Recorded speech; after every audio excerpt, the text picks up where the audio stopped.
பர்திமேயு சுவிசேஷ ஊழியங்கள் வழங்கும் நற்செய்தி நேரம். தேவ செய்தி பாஸ்டர் ஆர். அகஸ்டின். இந்த நாளில் உங்களோடு நான் பேசி வருகிறேன். தீமை உன்னை தண்டிக்கும். நிச்சயமா தீமை ஒரு நாளும் தண்டிக்காம விடாது. ஒருவேளை உடனே கிடைக்காம இருக்கலாம். எனக்கு அன்பானவர்களே, வார்த்தையினால, செயல்னால, பேச்சினால என்ன செஞ்சாலும் சரி, ஒரு நாள் அதற்கு தண்டனை உண்டு. ஒரு சின்ன கதை ஒன்று சொல்லுவாங்க. ஒரு கணவன் மனைவி இருந்தாங்க. இந்த கணவன் மனைவிக்குள்ள நல்ல அன்பு இருந்தது, ஐக்கியம் இருந்தது. இருவருக்குள்ளும் ஒரு குறை கிடையாது, சமாதானமாக வாழ்ந்தாங்க. ஒரு நாள் புருஷன் சொன்னா, நம்ம நிலவில் உட்காந்து சாப்பிடலாம், நல்ல நிலவு வெளிச்சமாக இருக்கு. சிலர்லாம் அந்த காலத்தில் இந்த நிலா சாப்பாடுன்னு வைப்பாங்க. பௌர்ணமி அன்னைக்கு நல்ல நிலவு இருந்தது. சொன்னார், வெளியே நல்லா உட்காந்து காத்தாட அழகா இயற்கையில் சாப்பிடலாமான்னார். மனைவி சொன்னா, ஓகே ரைட்டுண்ணா. கொண்டு வந்து நல்ல சாப்பாடு போட்டாங்க. சாப்பாடை போட்டவுடனே இவர் அண்ணாந்து பார்த்தார். பார்த்துட்டு சிரிச்சார். அப்படின்னார். இந்த அம்மா கேட்டாங்க, ஏன் சிரிக்கிற? ஏன் சிரிக்கிற? என் சாப்பாடு நல்லா இல்லையா? இல்லை, நான் வந்து இவ்வளோ தூரம் மாட்டிக்கிட்டு முழிக்கிறேனே, அதனால சிரிக்கிறியா? இல்லை, நீ படுத்துகிற பிரச்சனைகளை, பாடுகளை மற்றவங்கள சொல்லாமல் இருக்கனே, என்னை பார்த்து ஏளனமாக சிரிக்கிறியான்னார். இவர் வம்பா போச்சு. அதெல்லாம் ஒன்றும் இல்லைம்மா, சும்மா சிரிச்சேனா. சும்மா எப்படி சிரிப்பேன்? காரணம் இல்லாமல் சிரிக்கிறதுக்கு நீ என்ன பைத்தியமா? சொல்லுன்னு அவனை விடா புடியா பிடிச்சாங்க. கடைசியில் பார்த்தான், சிம்சோன் கேட்ட மாதிரி தெளிலாள்கிட்ட கேட்டானே, சிம்சோன், நீ என்கிட்ட அன்பு இருக்குங்கிற உன் இருதயத்தில் இவ்வளோ மறைச்சி வச்சிருக்கே, என்கிட்ட பொய் சொல்றியன்னு சொல்லி பேசுன மாதிரி உன்கிட்ட இருக்கிறது என்னன்னு சொல்லுன்னு சொன்னான். சரி, மனைவி ஆச்சேன்ட்டு உண்மையை சொல்லிட்டான். என்ன சொல்லிட்டான்? நான் பல ஆண்டுகளுக்கு முன்பு ஒருவனை கொலை செய்தேன். அப்படி கொலை செய்யும் போது அவன் சொல்லிக்கிட்டே செத்தான், இந்த நிலவு சாட்சின்னா. இத்தனை வருஷம் ஆச்சு, இந்த நிலவு வருது, வருஷந்தோறும் பௌர்ணமி வருது போகுது, ஆனா ஒரு நீதியும் காணாம. என்ன மனைவி அவ்வளோதான். சரி சரி அப்படியா, சாப்பிடுங்கட்ட. ஒரு நாள் இவங்க இருவருக்கும் சண்டை வந்துச்சு. அப்போ வெளியே போய் நின்றுட்டு சொன்னாங்க, அவனை கொன்ன மாதிரி என்னையும் கொல்ல பார்க்குறியாடான்னாங்களே. எனக்கு அன்பானுலே, தீமை நிச்சயமாக ஒவ்வொருத்தர் செய்கிற தீமையும் அவரவரை கண்டிக்கும். அநேக நேரம் நம்ம நினச்சிக்கலாம், இது யாருக்கு தெரிய போகுது? உடைய வேதாத்மத்தை தயவு செய்து எல்லாரும் கையில் எடுத்து தேடி எடுத்துக்கொண்டு 1 ராஜாக்களின் புஸ்தகம் 21ஆம் அதிகாரத்துக்கு உங்களுடைய வேதத்தை திருப்பிங்களா? அப்படி எல்லாரும் எடுக்கிற வரைக்கும் நன்றி பள்ளி நன்றி பள்ளி நல்லவரே உமக்குத்தான் அதிகாலை ஆனந்தமே அப்பாவும் திருப்பாதமே அதிகாலை ஆனந்தமே என் அப்பாவும் திருப்பாதமே நன்றி பலி நன்றி பலி நல்லவனே உமக்குத்தான் அதிகாலை ஆனந்தமே என் அப்பாவும் திருப்பாதமே.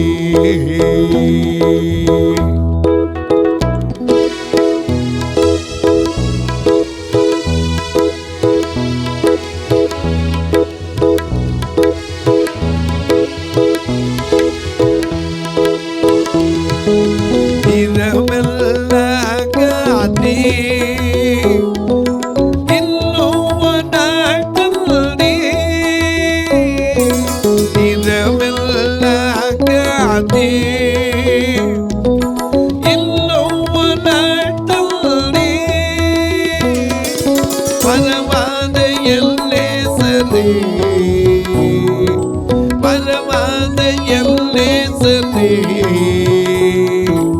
உறவாடி மகிழ்ந்திருப்பே. எல்லை மறவாத எல்லேசரே உறவாடி மகிழ்ந்திருப்பே. கோடி கோடி நன்றி டடி, கோடி கோடி நன்றி டடி, கோடி கோடி நன்றி டடி. நன்றி பலி நன்றி பலி நல்லவரே உமக்கு அதிகாலை ஆனந்தமே என் அப்பாவும் திருப்பாதமே.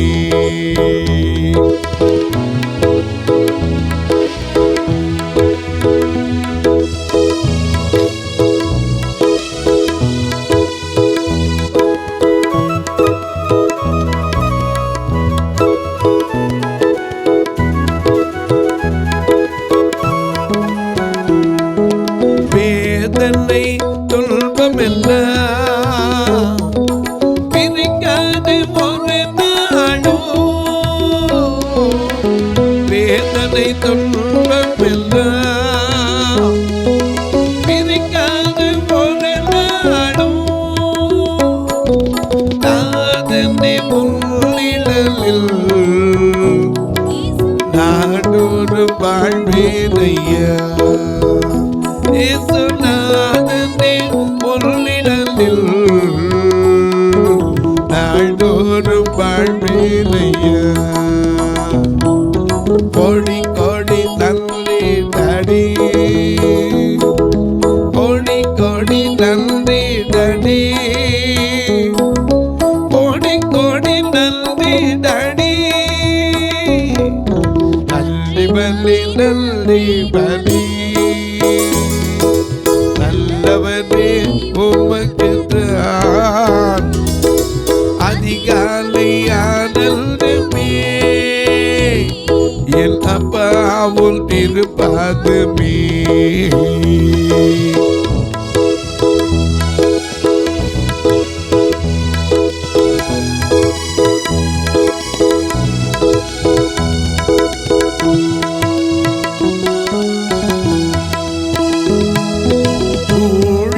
பாதையிலே உற்சாகம் தந்தீரையா. ஊழிய பாதையிலே உற்சாகம் தந்தீரையா. நான் ஓடி ஓடி உழைப்பதற்கு உடல் சுகம் தந்தீரையா. உழைப்பதற்கு உடல் சுகம் தந்தீரையா. கோடி கோடி நன்றி டடி, கோடி கோடி நன்றி டடி, கோடி கோடி நன்றி டடி. நன்றி பலி நன்றி பலி நல்லவரே உமக்கு அதிகாலை ஆனந்தமே என் அப்பாவும் திருப்பாதமே. அதிகாலை ஆனந்தமே என் அப்பாவும் திருப்பாதமே.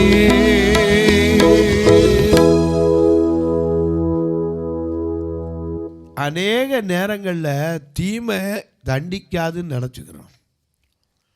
யோசேப்புக்கு செய்த தீமை எப்படி தண்டிச்சிச்சு? அவங்க வாயிலிருந்து வந்துச்சு.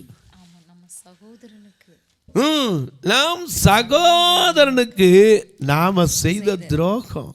42:21 வாசிங்க. நம்முடைய சகோதரனுக்கு நாம் செய்த துரோகம் நம்மேல் சுமந்தது. அவன் நம்மை கெஞ்சி வேண்டிக் கொண்ட போது அவனுடைய மன வியாகுலத்தை நாம் கண்டும் அவனுக்கு செவி கொடாமற் போனோமே. எப்படி உணர்ந்து? இவங்க யாரும் கண்டிக்கல. ஏன்டா இப்படி செஞ்சீங்க? அப்பா கண்டிச்சாரா? இல்லை, யோசேப்பு தான் ஏப்பா இப்படி ஏப்பா செஞ்சீங்களாட்டானா? இல்லை, நிச்சயமாக ஒரு நாள் தண்டிக்கும். எப்படி தண்டிச்சு தெரியுமா? பின்னாடி நீங்கள் அந்த அதிகாரத்தை படித்து பாருங்கள். அவனை 3 பேரையும் அத்தனை பேரையும் காவலில் வைக்கிற அளவுக்கு வந்துச்சு. அவன் கடைசியில் சொன்னான், என்னப்பா நான் தெய்வனுக்கு பயப்படுற மனுஷன்ப்பா, ஆனால் உங்கள் அத்தனை பேரும் நீங்கள் இருக்க வேண்டாம், ஒருத்தனை இங்கே வச்சுட்டு போய் அவன் தம்பி இங்கே கொண்டு வரட்டோன்னா. அப்போ இவங்களுக்கு என்ன தெரிஞ்சிருக்கும்? ஐயோ யோசேப்புக்கு தெரியும் இவங்க தான், ஆனால் அவங்களுக்கு தெரியாது. அப்போ அவங்க மனசில் சொல்கிறாங்க, நம்ம சகோதரனுக்கு நம்ம செஞ்சது நம்ம மேலே வந்துருச்சு, உன் தீமை உன்னை தண்டிக்கும். இங்கே பார்க்கிற 1 ராஜாக்களின் புஸ்தகம் 21ஆம் அதிகாரத்திலே ஒரு அரசன் செய்த தீமை. ஏன்னா அரசனுக்கு எல்லா உரிமையும் உண்டு. ஆனால் பாருங்க, ஒரு ஏழைக்கு செய்த அநியாயம். அந்த ஊரில் அரசன் பேர் என்ன எழுதப்பட்டிருக்கிறது? சமாரியாவிலே வாசிங்க 1ஆம் வசனம். இவைகளுக்கு பின்பு இஸ்ரவேலனாகிய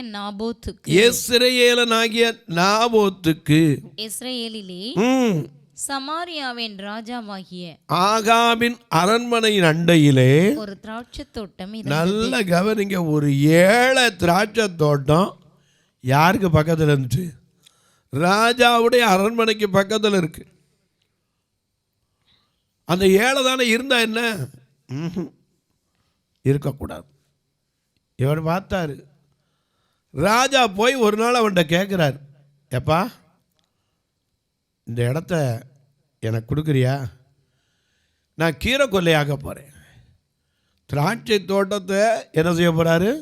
கீரை கொல்லையாக போகிறான். உனக்கு வேணும்னா பணம் வாங்கிக்க, இல்லைன்னா இதுக்கு வேறு பதிலாக ஒரு இடத்த கூட என்ன செய்கிறேன், தர்றேன். ஆனால் இந்த இடத்த நீ என்ன செய்யணும்? கொடுக்கணுன்னார். அந்த ஏழை பார்த்தான், யார்கிட்ட போய் நியாயம் கேட்குறது? வேலையே பயிரை மேய்தும் போது யார்கிட்ட போய் கேட்குறது? அவன் பார்த்தான், கர்த்தர் மேலே பாரத்தை வச்சுட்டான்.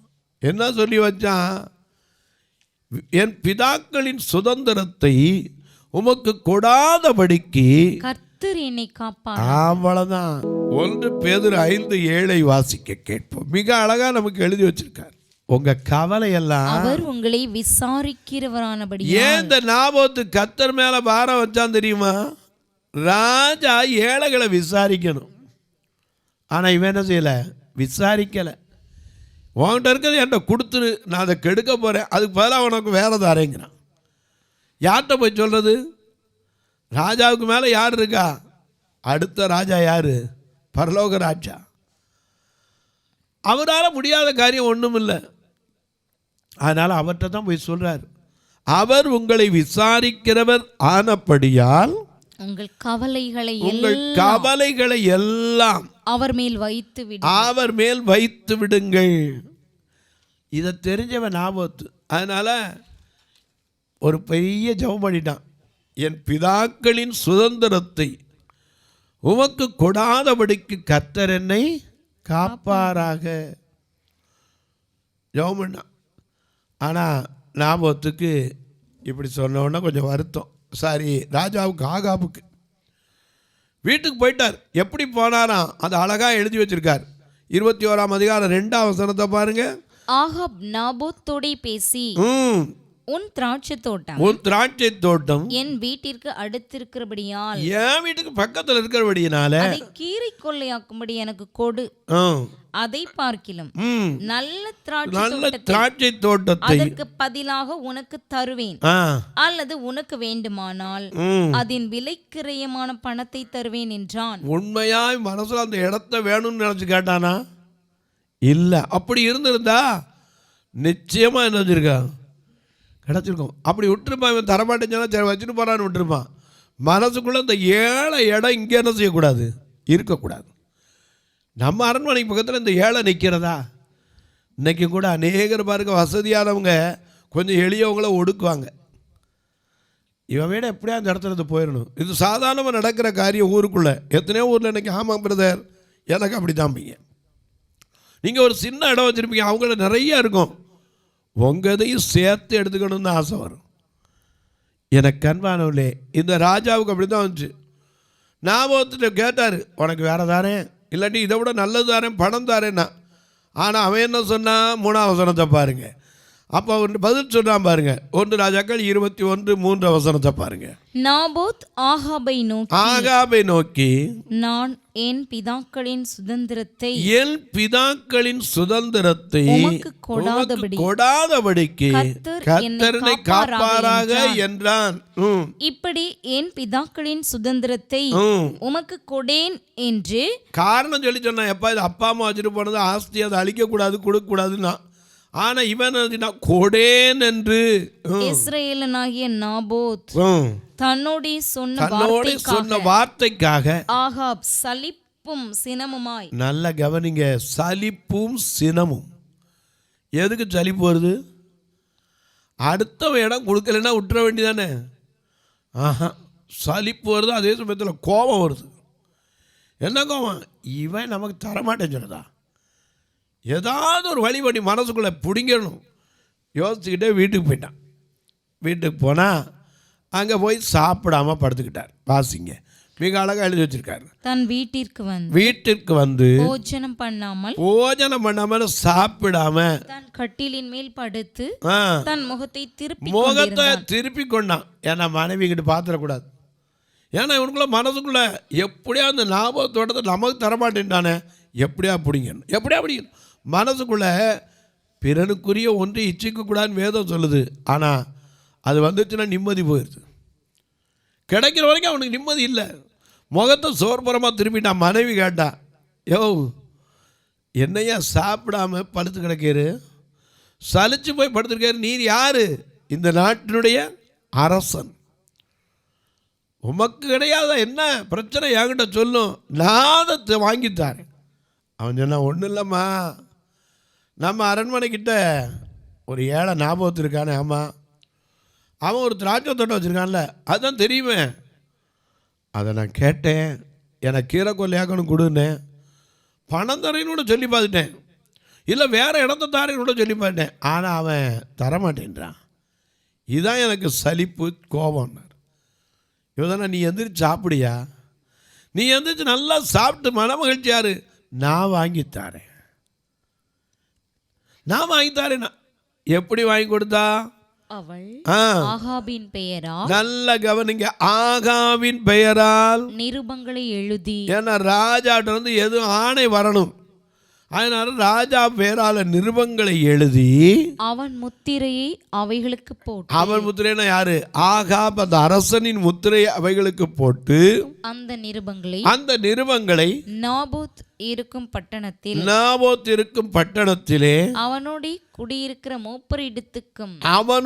குடியிருக்கிற மூப்பரிடத்திற்கும் பெரியோரிடத்திற்கும் அனுப்பினான்.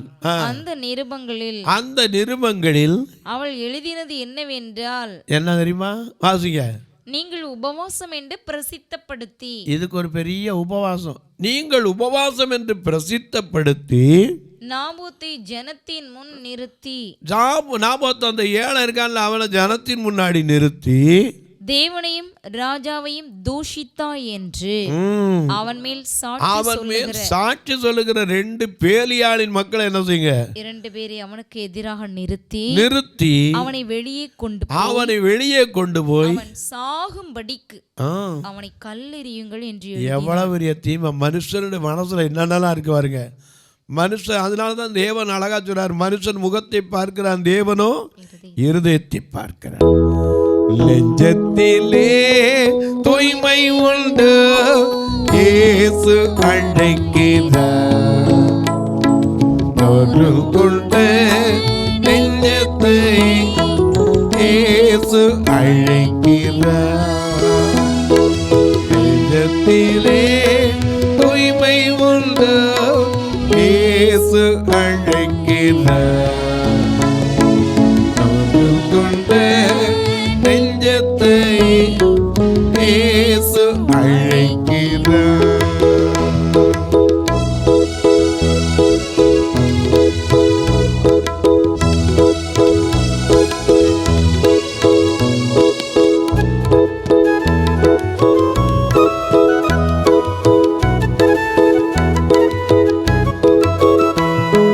வருந்தி சுமக்கும் பாரம் உன்னை கொடு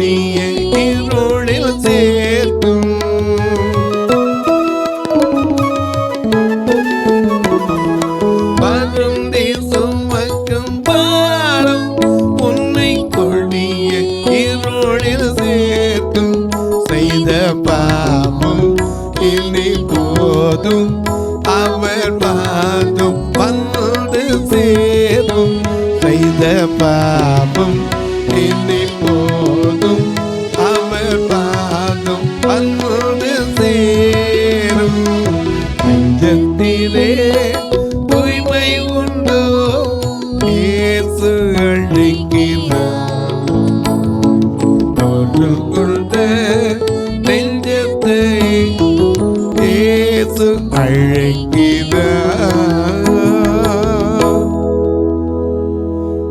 இருதயத்தில் சுத்தமுள்ளவர்கள் பாக்கியவான்கள், அவர் தேவனை தரிசிப்பார். மத்தேயு 5ஆம் அதிகாரம் 8ஆம் வசனத்தில் வாசிக்கிறோம். இருதயம் அதே சமயத்தில் மகா கிறுக்கும் கேடும் உள்ளது. இருதயத்திலிருந்து புறப்படதான் மனுஷன் என்ன செய்து தீட்டுப்படுத்த மறந்துடக்கூடாது. இந்த நாபோத்தின் பேக்கு இருக்கிற பட்டணத்துக்கு ஆகாபின் பெயரால் ஒரு நிருபத்தை எழுதி அவருடைய முத்திரையும் போட்டு அங்கே இருக்கிற பெரிய ஆட்களுக்கு அனுப்பி வச்சா. என்ன அனுப்பி வச்சா? அதில் எழுதியிருந்தது என்ன? நாபோத்துக்கு 2 சாட்சி சொல்றதுக்கு ஒரு ஆளை ஏற்படுத்துங்க, ஒரு உபவாச ஜெபம்னு அறிவிங்க. அதில் 2 பேலியாளின் மக்கள் எந்திரிச்சு சாட்சி சொல்லணும். நாபோத் என்ன பண்ணா? ராஜாவையும் தேவனையும் தூஷித்தான். அப்படி சாட்சி சொன்ன பின்னாடி அவனை கொண்டு போய் ஊருக்கு வெளியே என்ன செய்யணும்? கல்லெறிஞ்சு சாகிற வரைக்கும் கொல்லணும்னா. இதே போல நடந்தது. செத்த உடனே அவனுக்கு அறிவிக்கவும் பட்டது. அப்போ அம்மா சொல்கிறாங்க, யார்? எசபேல் சொல்கிறாங்க, இப்போ எந்திரிச்சு போ, நாபோத் செத்து போயிட்டான், அவனுடைய இடத்த என்ன செய்ய எடுத்துக்கோன்னா. இவன் எடுத்துக்கிறதுக்கு புறப்பட்டு போனால் கர்த்தருடைய வார்த்தை தீர்க்கதரிசிக்கு வருது. என்ன வருது? நீ கொலை செய்ததும் எடுத்துக்கொண்டதும் இல்லையோ, நாபோத்தின் ரத்தத்தை நாய்கள் நக்கிற அதே ஸ்தலத்தில் உன்னுடைய ரத்தத்தையும் நாய்கள் நக்கும். எத்தனை பெரிய காரியம்! அடுத்த அதிகாரத்தில் பார்த்தீங்கன்னா, இவன் யோசபாத்தோட யுத்தம் போகும்போது ரதத்திலிருந்து இவனை எடுத்தாங்க, கழுவுறதுக்கு ரதத்தை கழுவ தட்டில் ரத்தம் சிந்திருச்சு. நாய் என்ன செஞ்சு? நக்கிச்சு. உன் தீமை உன்னை தண்டிக்கும், மாறுபாடு உன்னை கண்டிக்கும். நமக்கு நீதி மற்றவங்க சொல்ல வேண்டியதில்லை, நமக்கே தெரியும் நாம் செய்கிறது தீமையா நல்லதா. அதனால தான் சொன்னார் வள்ளுவர், எண்ணி துணிக கருமம் துணிந்த பின் எண்ணுவோம் என்பது எதையும் செஞ்சு யோசனை பண்ணி செய்யினார். பிறர்க்கு நாம் பிற்பகல் செய்யும் தமக்கு நாம் பிற்பகல். தொலைக்காட்சியில் பார்க்கிறவர்களே, இந்த நிகழ்ச்சி நாள்தோறும் பார்க்குறீங்க, கேட்குறீங்க, பரவசமடைகிறீங்க. ரொம்ப நல்லது. கேட்குறதோடு விட்டுறாதீங்க. ஒரு வார்த்தை ஜெபம் பண்ணுங்க. எதுக்கு? ஐயா, இந்த நிகழ்ச்சி தொடர்ந்து வரணும். ஒவ்வொரு நாளும் அந்த நாளுக்கான தேவைகள் சந்திக்கப்படும். ஏன்னா தொலைக்காட்சி சும்மா வராது. அன்றைக்கி ஒரு அம்மா கேட்டாங்க, ஒரு ட்ரிப் கொடுத்துட்டா போதாதா? நாங்கள் ஒரு ட்ரிப் கொடுத்தா எப்படி போதும்? நான் கேட்குறேன், ஒரு நேரம் சாப்பிட்டா நமக்கு போதாதா? அடுத்த நேரம் பசி வந்துடுதில்ல? அது மாதிரி எல்லாத்துக்கும் உண்டு. சேட்டலைட்டுக்கு மாதம் பணம் கொடுக்குறியா? ஒரு தரம் சம்பளம் கொடுத்தா போதாதுன்னு அரசாங்கம் சொன்னால் வேலை ஆப்போமா? மாதம் கொடுக்கணும், எல்லாத்துக்கும் கொடுக்கணும். ஜிஎஸ்டியிலேருந்து எல்லாம் கட்டி தான் வரணும். ராயனுக்குரியது ராயனுக்கும், தேவனுக்குரியது தேவனுக்கும் கொடுக்கணும். நீங்கள் இதற்காக ஜெபியுங்கள். கர்த்தர் ஏவினால் நீங்கள் ஒரு நாள் நிகழ்ச்சியை தாங்கலாம். எங்கள் ஆலயத்தில் வருகிற பார்வையற்ற மக்களுக்கு ஒரு உணவு கொடுக்க, நல்ல ஊன்றுகோல் கொடுக்க உதவலாம். ஒரு கட்டுமான பணிக்கு உதவலாம். ஏன் இன்னும் சொல்லப்போனால், பார்வையற்றோர் மரித்தா கூட சொந்தக்கார அடக்கம் பண்ண வரமாட்டேன்ட்டான். உடனே அதுக்கு ஒரு சப்பக்கட்டு கட்டிடுறாங்க. அவங்க எல்லாத்தையும் பார்த்துக்குவாங்க. அவங்களுக்கு தெரியாதுதா? நாம தான் அவங்கள கண்ணு தெரியாதும்போ, அவங்களுக்கு எல்லாம் தெரியும். இது ரொம்ப பூச்சா பூசுறது நிறைய பேர். எப்போவும் இந்த ஃபியூனரல் ஃபண்டு ஒன்று வச்சுருக்கணும். ஞாயிற்றுக்கிழமை ஆச்சுன்னா இவங்களை கூட்டிகிட்டு வர்றதுக்கே ஒரு வாகனத்துக்கே மாதம் 5000 ரூபா செலவழிச்சு தான் ஆகணும். கர்த்தர் ஏவினால் நீங்களும் தாக்கலாம். ஆனால் கட்டாயமில்லை, விசனம் அல்ல. எப்படி பிரதர்? இதில் 2 ஃபோன் நம்பர் வருது பார்த்தீங்களா? அதுலேயும் வரலாம். அதுபோல் QR கோடும் உங்களுக்கு காட்டுவாங்க. அந்த QR கோடு வழியாகவும் நீங்கள் என்ன செய்யலாம்? ஸ்கேன் பண்ணி அது வழியாகவே பண்ணலாம். ஏன்னா இன்றைக்கி ரொம்ப சௌரியமானது அது. ஃபோன் நம்பரோடு அடிக்க வேண்டியதில்லை. அந்த QR கோடை கேன்சல் பண்ணிங்க, அப்படி ஸ்கேன் பண்ணிங்கன்னா போதும், அடுத்த நிமிஷம் இங்கே வந்து சேர்ந்துடும். வரது மட்டும் இல்லை, பக்கத்தில் ஒரு பெட்டி இருக்கும். நீங்கள் அனுப்பின 100, 50, 150, 200 எதாக இருந்தாலும் சரி, பெறப்பட்டதுன்னு உடனே பதில் சொல்லிடும். அது மட்டும் இல்லை, உங்கள் ஜெபக்காரி எது இருந்தாலும் காலை 10லேருந்து 5 மணிக்குள்ளே தாராளமாக சொல்லலாம். இப்போவும் உங்களுக்காக ஜெபிக்கட்டுமா? நல்ல பிதாவே, நன்றியோடு துதிக்கிறோம் சுவாமி. இந்த மனமகிழ்ச்சியான நல்ல நாளிலே அன்றைக்கு ஒரு அரசன் செய்த தீமை அவனை தண்டித்தது. என்ன தண்டித்தது? உன் ரத்தத்தையும் நாய்கள் நக்கும், எசபேலின் மாம்சத்தை பறவைகள் தின்னும்.